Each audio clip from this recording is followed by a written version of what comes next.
Ako na kay gusto. Ang sarap na kung ang tabak-tabak. And then, na ako'y ang palaya, 2 eggs. Wala siyang chili na ano. Itong pepper. Wala siyang chili, pero wala yung ano. Fairness, tamis ang iyahang ang palaya. Nice, liniso di ako.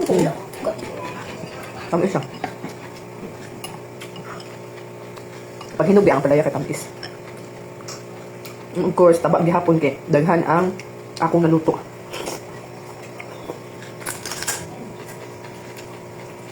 So, nakakasaubay ang palaya kay pait. Kaya tamis.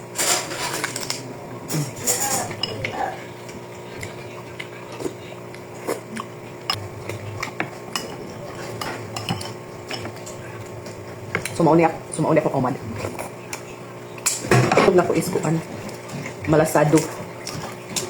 Di ko ganahan kuan kanang. Di ko ganahan og egg na ano bitaw.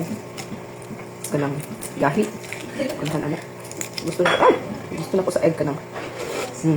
Nao. Gusto na ko gusto sa egg. No.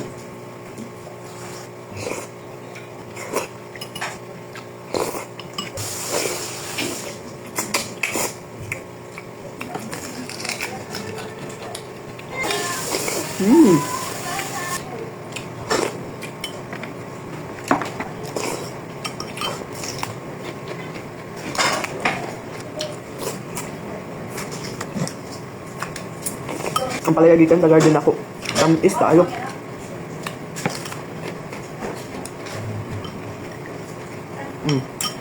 Tamis na kayo. Wala nihiwi akong baka.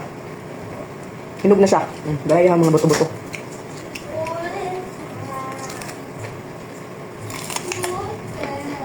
Tamis. Kaya siya nga tamis. Hindi ko support tamis. Tamis.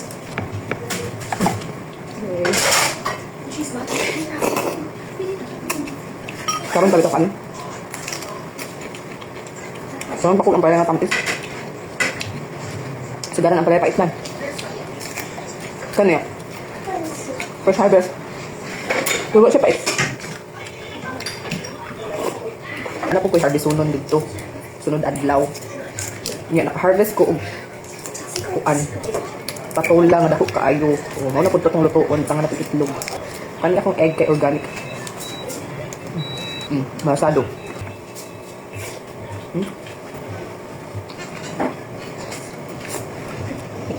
Mauni akong ganun sa itlog kay malasado. So mauni akong umad. 2 days ako nakapasting. Itlog, 2 kabuk ang palaya. Nilagang pork pat. Nga. Ang palaya nga tamis. Hindi ako nakapit. Tamis din siya.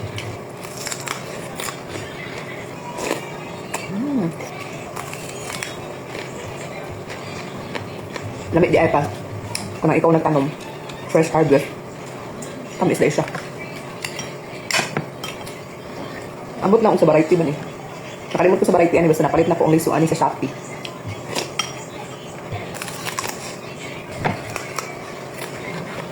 Taba-taba na to.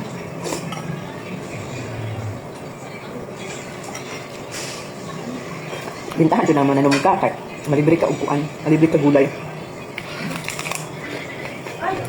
Actually, himunta na ko yung salad. Kaso nautdan ni og supa. Tambok na ha.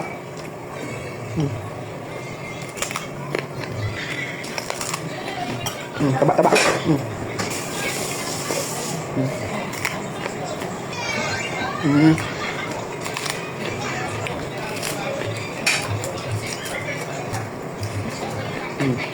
Tapos, mga pinalang, mag-green tea, electrolytes, plain water, asin throughout the day.